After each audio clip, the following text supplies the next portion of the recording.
Welcome to The Deep Dive, the show that gets right to the core of the source material to bring you the stories that matter. Today we are taking a deep dive into the life, the music, and the profound tragedy of one of soul music's absolute titans, Marvin Gaye. It's such a complex story. It really is. I mean, when you talk about musical giants, his story is just, it's so compelling and honestly so heartbreaking. Born Marvin Penske Jr., he had these incredible titles, the Prince of Motown, the Prince of Soul. And his career, it spanned from 1957 all the way to 1984. Right up until his death at just 44 years old, the day before his 45th birthday, which is just unbelievable. That's brutal. So our mission today is to really unpack that huge shift in his career. We want to understand how he went from being this in-house session player at Motown. A guy who was shaping that famous Motown sound, but under very, very tight control. Exactly. How did that guy become this fiercely independent, self-producing revolutionary who completely redefined what soul music could even be about in the 1970s? It's that core duality, isn't it? It is. The man who could give us the sublime sensuality of let's get it on Is the same man who gives us the profound social commentary of what's going on. How does that happen? Yeah. How does all that personal turmoil, the strict upbringing, the addiction, the financial chaos, how does that fuel his greatest art? Well, what's so fascinating is that the sources show he wasn't just, following trends, he was creating them. He was one of the very first Motown artists to actually break free from Berry Gordy's production machine. And that opened the door for others, right? It absolutely did. He basically created the blueprint for artists like Stevie Wonder to go in and demand their own creative freedom. So his influence is still being felt today. Oh, for decades. I mean, it goes way beyond just classic soul and R&B. His later work, that smooth, sophisticated groove. Quiet Storm. He basically invented Quiet Storm. And you can trace his vocal arrangements, that layered sound, straight to the neo-soul movement of the 90s and 2000s. So to really get it, we have to start at the beginning. We have to go back to where all that conflict started. His childhood. His formative years in Washington, D.C. Let's dig into that. A really hard start. He was born April 2, 1939, and the environment was tough right from the beginning. He grew up in the Fairfax apartments in southwest waterfront D.C. And this area at the time was known for being pretty disrepaired, overcrowded, lots of shacks, not even consistent running water or electricity for a lot of people. He and his friends had a nickname for it. Simple City. Right. Half city, half country. Which really captures that rough, sort of isolated feeling. But as difficult as the neighborhood was, his home life was, it was on another level of destructive. His father, Marvin Gaye Sr., was a minister. And his mother, Alberta Gaye, a domestic worker. And they were part of the House of God Church, which is a very, very strict denomination based on Pentecostalism. So a really rigid moral code. And the sources are, they're shocking when they describe the relationship with his father. It's brutal. From age 7 all the way into his teens, his life was just a series of what are described as brutal whippings from his father for any tiny mistake. It's more than just discipline. It sounds like psychological tyranny. That's exactly how Marvin described it. There's this one quote that just says it all. He said living with his father was, quote, like living with a king, a very peculiar, changeable, cruel, and all-powerful king. A king. That word choice is so telling. It's about absolute, unpredictable power. And that dynamic, that fear, it just defined his entire emotional life. And the sources are clear. It almost broke him. The only place he found any comfort was from his mother. Her love, her encouragement of his singing. He said it was the only thing that kept him from suicide. So his music, his genius, it's tied directly to his own survival. Exactly. Singing wasn't a hobby. It was a lifeline. It was an escape. It was the validation he never got from his father. He started singing in church when he was just 4. And his father would sometimes play piano for him. But the dream of doing it professionally, that really clicked when he was about 11, after he sang Mario Lanza's Be My Love at a school play. That's an interesting choice for a kid. It's so sophisticated. It is. And it shows you the kind of artist he wanted to be. His influences were all over the map. You had the fire from his father's sermons. Which you hear in that rasp later on. For sure. But he also loved doo-wop groups like the Moonglows. And he said the Capri song, God Only Knows, was critical to his awakening. But he always wanted to be a crooner. Always.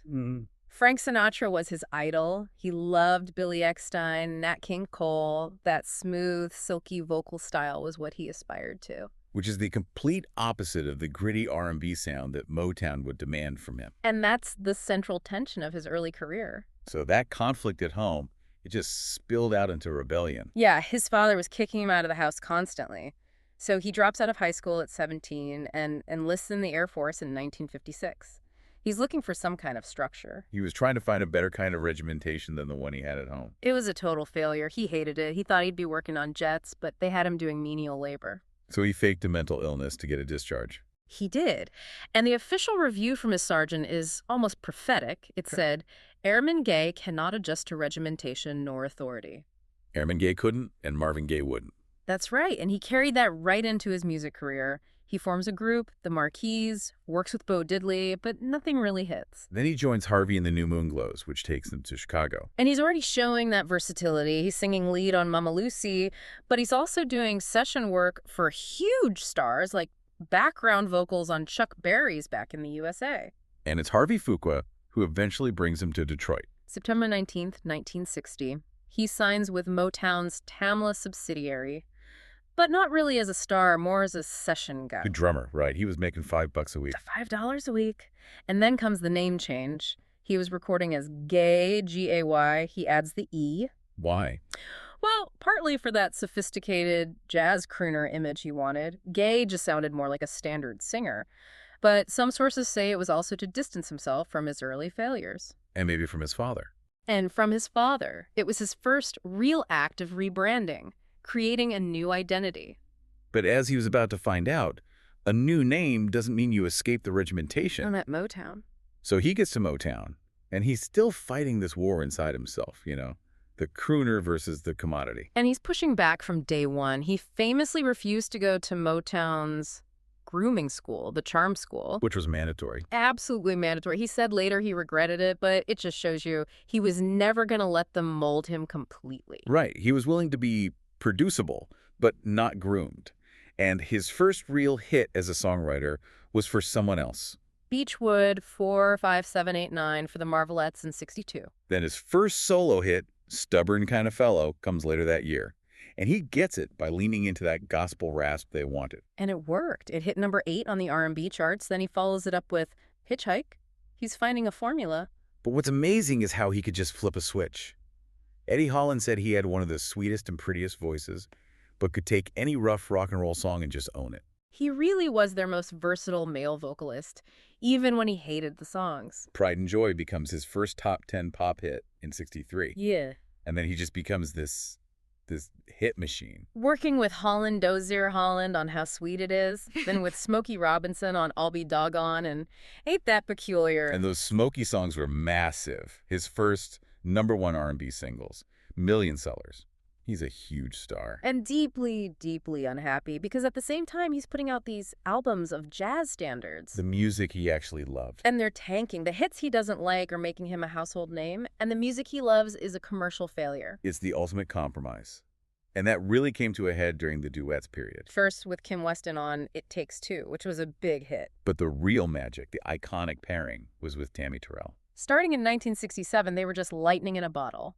Ain't No Mountain High Enough, Your Precious Love. Ain't nothing like the real thing. It was just hit after hit. The chemistry was undeniable. But that joy was just cut short so brutally. October 14th, 1967, during a concert. She collapses, right in his arms, on stage. Diagnosed with a malignant brain tumor, her career was over, just like that. And it completely shattered him. You can see how that would just make the whole hit-making machine feel so empty. Totally empty. And then, to make it worse, right after she collapses, Motown releases what becomes his biggest hit yet. I heard it through the grapevine. It goes to #1 on the Hot 100 for 7 weeks, sells over 4 million copies, and he's just sinking deeper and deeper into depression. The ultimate irony. And this is when he says it. He says the success is something he didn't deserve. He says, I felt like a puppet, Barry's puppet, Anna's puppet. And he was married to Berry Gordy's sister, Anna, which just added another layer of control. Total suffocation. And even his voice on Grapevine, that famous raspy voice, was something the producer Norman Whitfield pushed him to do. You didn't even want to sing it that way. No, but he said he was into being producible. He was still playing the game, adopting this tough man voice he heard from David Ruffin and Levi Stubbs because he knew that's what sold. So he's wearing a vocal costume, basically. Exactly. And that costume, that whole facade, it just completely fell apart when Tammy Terrell finally died in March of 1970. That was the breaking point. The absolute breaking point. Wow. That's when he decided if he was going to sing at all, it had to be his truth. No more puppets. After Tammy Terrell's funeral, he basically went into hiding. He was depressed. And he made this really extreme attempt to just leave music entirely. It's almost unbelievable. He tried out for the Detroit Lions. The NFL team. Yeah. He was seriously training to be a professional football player. It was the ultimate escape attempt. The Lions said no, of course. The liability was just insane. Imagine injuring the Prince of Motown. But even in that failure, he found something he needed. He became friends with two of the players, Mel Farr and Lem Barney. And those are the guys who ended up singing backup on the song that changed everything. Before that song, though, he records a cover of Abraham, Martin, and John. And that's when he says it out loud. He asks, "With the world exploding around me, how am I supposed to keep singing love songs?" That was the question. And the answer came from Obie Benson of the Four Tops. Benson saw police brutality at an anti-war rally in Berkeley and had the initial idea for the song. He brought it to Marvin, and Marvin just ran with it. And the recording of that single in 1970 sparks the biggest fight of his career with Motown. Barry Gordy despised it. He refused to release it. He said it was too political. He was terrified it would kill his crossover audience. He thought it was the worst business decision imaginable. But this wasn't the Marvin of the 60s. He had nothing left to lose emotionally. He gave Gordy an ultimatum. A total ultimatum. Release the single or I will never record for you again. And Gordy caved. And he was completely wrong. The song was a massive, instant hit, #1 R&B in a month. Sold over 2 million copies. And that success gave him all the power. He seized it. He demanded and got total creative control. And he recorded the entire What's Going On album in 10 days. 10 days. It was one of Motown's first truly autonomous works. The artist was in charge. And the themes. I mean, for 1971, this was revolutionary. Right. Racism, police brutality, drug abuse, the environment on Mercy, Mercy Me. It was immediately hailed as this landmark record. AllMusic called it the most important and passionate record to come out of soul music. But the innovation wasn't just lyrical, right? It was structural. Absolutely. He pioneered the song cycle. The idea of an R&B album where the songs flow into each other, creating one cohesive piece of art, no filler. Like a concept album. Exactly. And that idea, that structure, it directly influenced Stevie Wonder, Barry White, so many others who were also fighting for their own artistic freedom. Is the sound of an artist finally unshackled? And the accolades poured in. Billboard called him Trendsetter of the Year. And decades later, in 2020, Rolling Stone would name What's Going On the single greatest album of all time. And you have to stop and think about that risk. He put his entire career, all his financial security, on the line for that one song. It's an incredible act of integrity. He won the war and he got the spoils. In 1971, he signs a new contract with Motown for $1 million. Which was the biggest deal ever for a black artist at the time. He had it all. The freedom, the money. But then came the question, what do you do next? And following up a masterpiece is notoriously difficult. He tried with another political album, You're the Man, in '72, but the single didn't really take off, so the album got shelved. The moment for that kind of prophecy had sort of passed. So he pivots again. He moves to L.A. and starts thinking about acting. He even scored a film, the blaxploitation movie Trouble Man. The title track was another big hit for him. But he walked away from Hollywood. And his reason why is so telling. It is. He said he didn't have the fortitude to play the Hollywood game. He knew they would eat my rear end like a piece of meat. He was terrified of becoming a puppet again. So he went back to the one place he had total control, the recording studio. And he shifts from the prophet to the sensualist. Let's get it on. In 1973, the title track is his second #1 pop single. And it was such a brilliant move. He turned the focus from the body politic to the physical body. It was hailed for its sheer sensuality, but it was never crude. It was spiritual. It really cemented that image of him as the ultimate soul romantic. And the sound is so different from what's going on. It's much more intimate, sparser. Deliberately so. But even in the realm of love songs, he was pushing boundaries. The song You Sure Love to Ball got pulled from the radio for being too sexually explicit. He was always challenging the system, no matter the subject. And the mid-'70s were his absolute peak financially. He's touring, making $100,000 a night. $100,000 a night. He puts out I Want You, which is another #1 R&B album. The live album, Live at the London Palladium, sells 2 million copies. mostly because of the studio track on it. Got to give it up. An absolute classic. So on the surface, he's on top of the world, but underneath, his personal life is just completely falling apart. The cocaine addiction is getting worse. And his marriage to Anna Gordy ends in this really bitter divorce in 1977. Which leads to one of the strangest albums ever made. Here, my dear. As part of the settlement, a portion of the royalties from his next album had to go directly to Anna as alimony. So he made an entire double album about their breakup. A raw, painful, a brutally honest album that, of course, performed poorly. It was like public therapy, and it cost him a fortune. He marries Janice Hunter, but that also ends in divorce. Oh. And the whole time, his finances are just in a death spiral. Cocaine, a lavish lifestyle, and the IRS. He ends up owing over $4.5 million in back taxes. Which forces him to flee the country. The Prince of Motown becomes an exile. He lands in London at the start of the 80s, and he's completely lost artistically. He's trying to make this disco record, Love Man, and it's just not working. He reworks it into an album called In Our Lifetime, which is much more about religion, the end of the world. Yeah. Really heavy themes. And this is where the final Motown betrayal happens. A rough mix of the album gets stolen and sent back to Motown headquarters. And they just release it without his permission. An unfinished album. They remixed it, they changed the cover art, they even took the question mark off the title, which completely changed the meaning. He was furious. I can't even imagine. He said it was like someone stealing an unfinished Picasso and selling it. That was the end of his relationship with Motown. Forever. So he ends up in Ostend, Belgium, of all places. On the advice of a promoter named Freddie Cousser. And weirdly, this exile becomes his salvation. How so? He got away from the heavy drug scene. He started exercising, going to church. He started to heal. His own lawyer said it was the best thing that ever happened to Marvin. And that stability, that clarity, it set the stage for one of the greatest comebacks in music history. He gets out of his Motown contract, signs with CBS, and in Ostend, he writes and records a song. Sexual Healing. The song becomes the biggest hit of his entire career. It's #1 on the R&B charts for a record 10 weeks. The biggest R&B hit of the 80s. A massive international success. And it's so sonically different. This is where he embraces the new technology of the era. He famously used the TR-808 drum machine all over the Midnight Love album. The sound that would define 80s R&B and hip-hop. Exactly. He was always innovating. He wins his first 2 Grammy Awards for that song. The album goes triple platinum. He's back on top.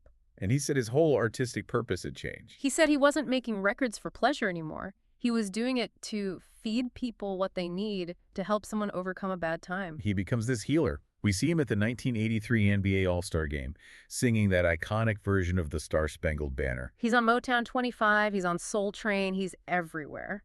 But the comeback was fragile. The final tour, the Sexual Healing Tour, it was a disaster. It was. Plagued by his cocaine use, paranoia, vocal problems. He was just exhausted and sick by the end of it. So he moves back home, into his parents' house in L.A. The artist who escaped the puppet strings, walking right back into the house of the king. And on April 1st, 1984, he gets in the middle of a fight between his parents. It gets physical between him and his father goes and gets a gun that Marvin himself had given him for protection. And shoots him. Twice. He was pronounced dead less than an hour later, the day before his 45th birthday. The cruelest possible end to that story. And his father. He pleaded no contest to voluntary manslaughter. They found a brain tumor, which reduced the charges. He got a suspended sentence and probation.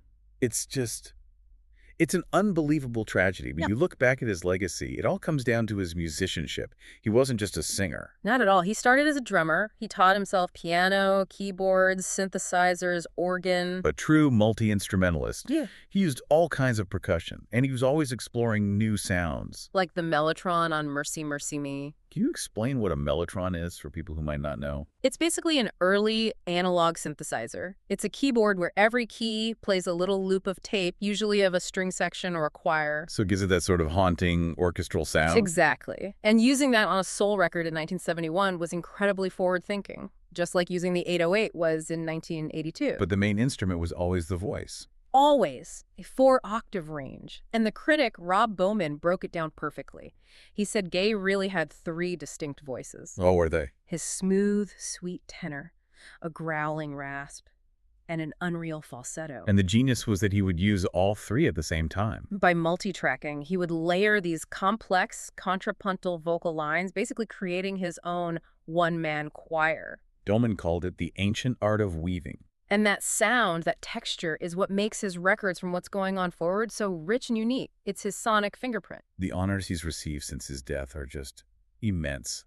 Grammy Lifetime Achievement, Rock and Roll Hall of Fame. Rolling Stone ranked him the 6th greatest singer of all time. 3 of his songs are on the list of 500 songs that shaped rock and roll. And his music is still making waves, even legally. The Blurred Lines lawsuit in 2015 was huge. Remind us of that. His family sued Robin Thicke and Pharrell Williams, arguing that the feel, the groove of Blurred Lines copied Got to Give It Up, and they won. To the tune of $7.4 million.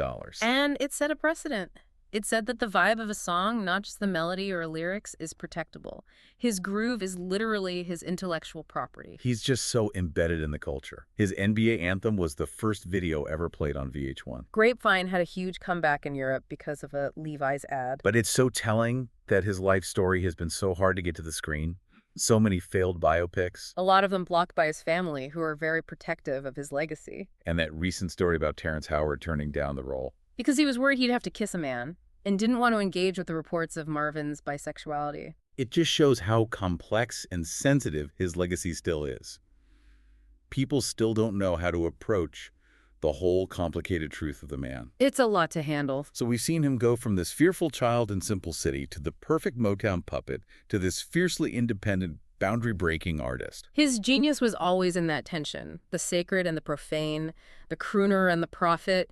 He was channeling that fight into his art. I think when you connect it all, his life really shows you the enormous price of creative freedom. He won the battle. He got the $1 million contract. He made these timeless records. But he never resolved those internal conflicts, the depression, the addiction, and especially the relationship with his father. And in the end, that's what pulled him back into danger. It raises this really interesting question for me. He had the courage to make what's going on, to risk his whole career on an act of rebellion. But he also said he didn't have the fortitude to play the Hollywood game because he was afraid of being used, of being a piece of meat. So for you, listening at home, think about this. Which of those actions demanded greater fortitude? The willingness to risk it all for a political album? Or the choice to walk away from Hollywood's glare to protect himself? What battles in your own creative life echo that same struggle between integrity and visibility that really defined Marvin Gaye? We'll leave you with that thought. Yeah. Thanks for joining us for this deep dive.